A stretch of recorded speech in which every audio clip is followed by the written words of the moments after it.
Bonjour à tous, c'est Julien du blog Ça sert à quoi. Aujourd'hui, je vais vous parler d'un produit que j'ai découvert au CES 2024, un enregistreur numérique vocal, le PlodNote. Il est boosté avec de l'intelligence artificielle et ChatGPT.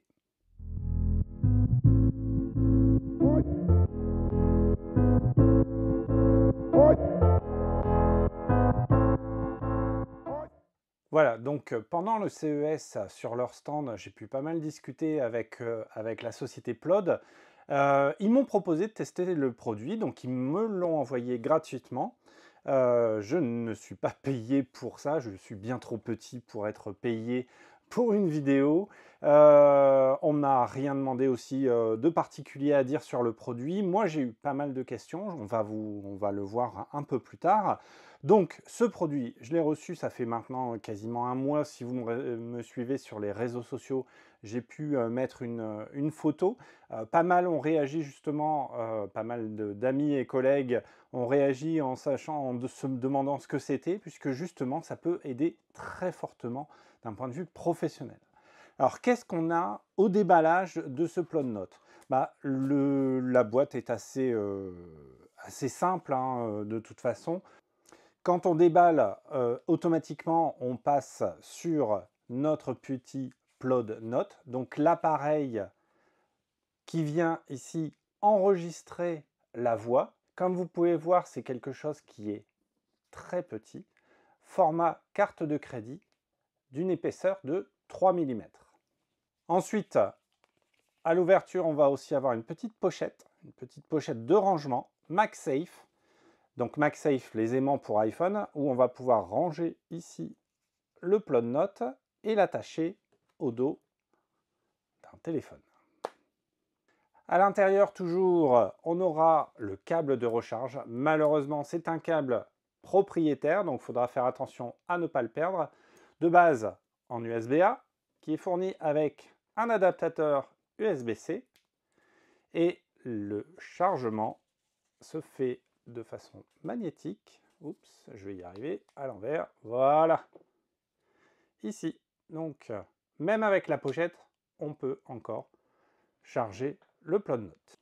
Alors, pour parler des caractéristiques toujours techniques de ce PlodNote, c'est un appareil qui dispose de micros, bien sûr, d'un bouton pour lancer l'enregistrement ou arrêter l'enregistrement, d'un petit interrupteur qui va passer de l'enregistrement de notes à un enregistrement vocal de téléphone.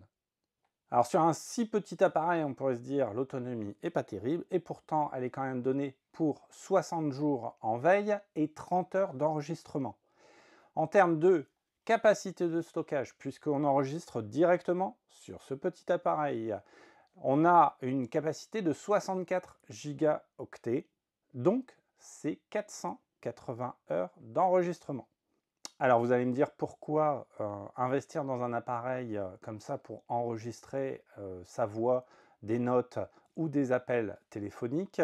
Mais déjà, sur les smartphones, les enregistrements d'appels téléphoniques de base, c'est pas intégré, et je pense même que sur iPhone, ce n'est pas disponible du tout. Peut-être sur Android, hein, mais en tout cas pas à ma connaissance sur iPhone.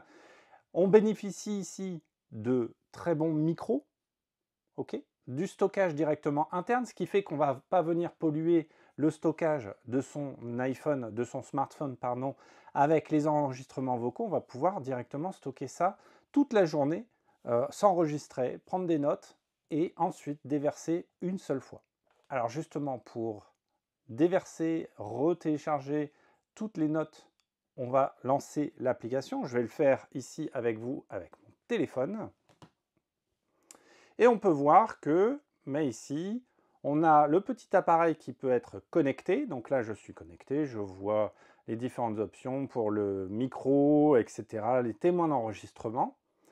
Et je vais vous montrer une autre vidéo que j'ai fait juste avant, où j'ai justement enregistré la dernière note que j'avais enregistrée. Donc ici, comme on peut le voir, je me connecte sur l'appareil.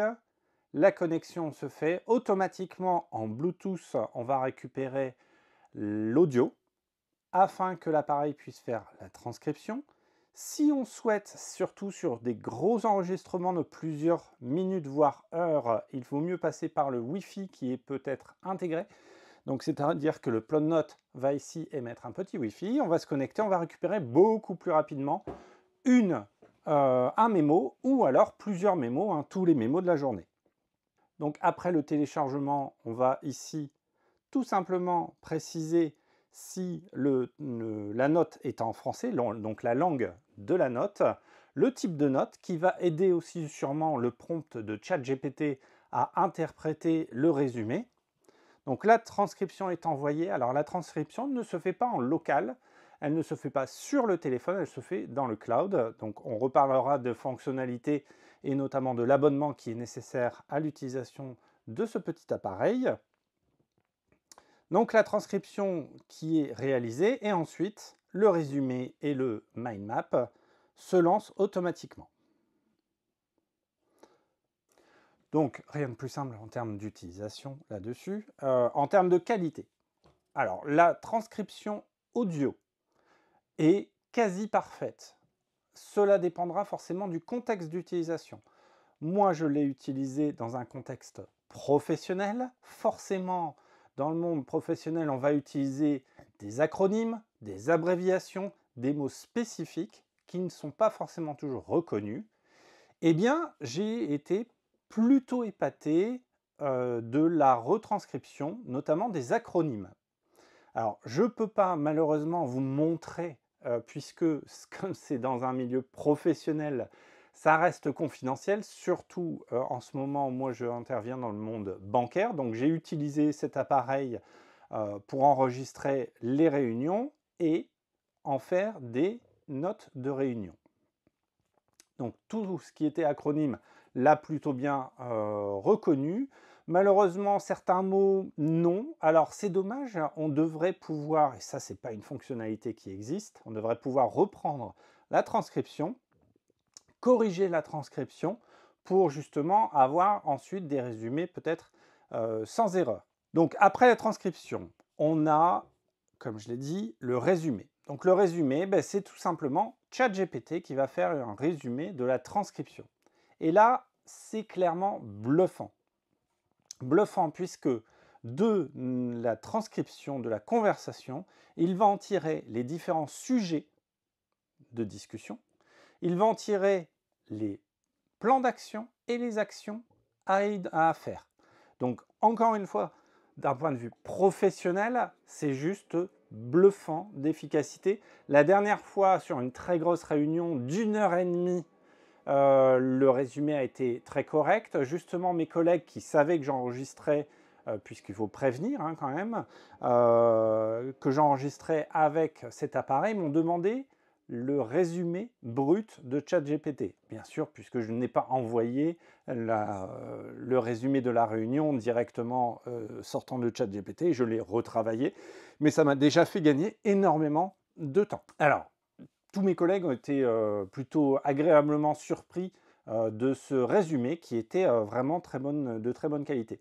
Sur le mind map, lui, par contre, laisse clairement à désirer puisque actuellement se limite seulement à quasiment les titres du résumé et les différents plans d'action. Donc, je ne considère pas ça comme vraiment une carte mentale, mais plutôt un résumé du résumé. Alors, comme je l'ai dit, cet appareil fonctionne grâce à ChatGPT. Alors, pourquoi ChatGPT? Forcément, puisque ça va réinterpréter toutes les conversations et le texte qui a été retranscrit. L'abonnement coûte environ 7 à 10 euros par mois, puisqu'il y a un forfait d'1 an à 75 euros pour 1 an d'utilisation et avec une limite, mais bon, la limite est quand même plutôt large, de 600 minutes par mois. Ce qui fait quand même pas mal d'heures, donc 10 heures. Quand on l'achète, le Plodnote, on l'achète pour 149,95 € et il intègre déjà 3 mois d'abonnement au service d'intelligence artificielle. Ça, c'était pour la présentation, l'usage un petit peu, donc pas besoin d'être beaucoup plus long sur l'usage, vous avez bien compris la simplicité, il n'y a pas beaucoup d'utilisation. Maintenant, pourquoi et pour qui utiliser ce genre de produit?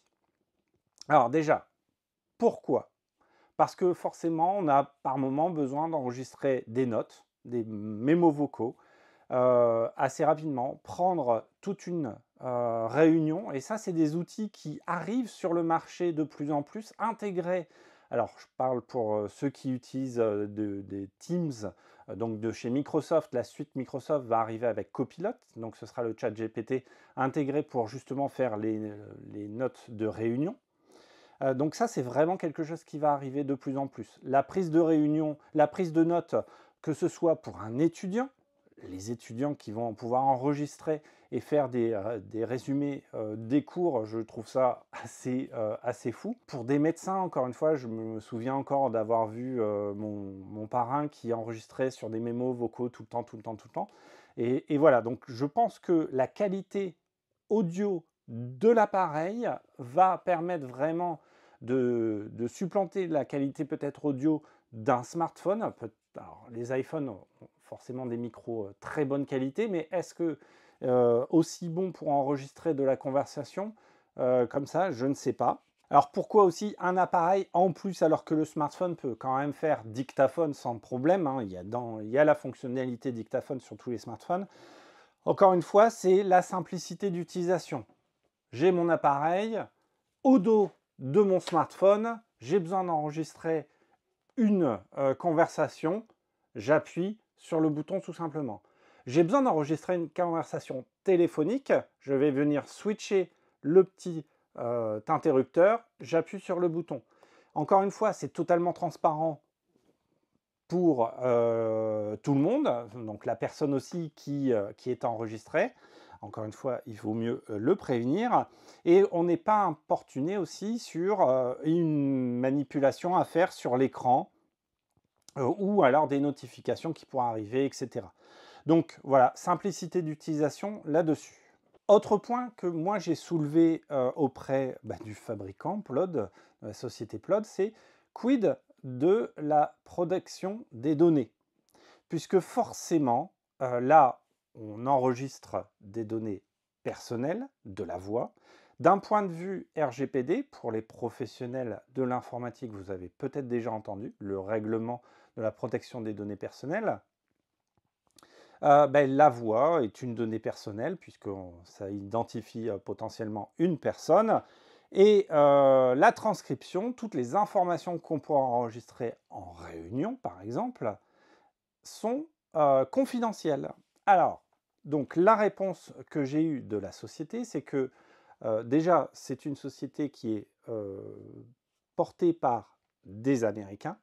Donc, est-ce que cela donne une certaine légitimité à la protection des données par rapport au système chinois? Je ne m'avancerai pas là-dessus, ce serait une société européenne, j'aurais un peu peut-être plus confiance, mais en tout cas, ils ont mis en avant que la protection des données était au cœur de leurs solutions et de leurs ambitions.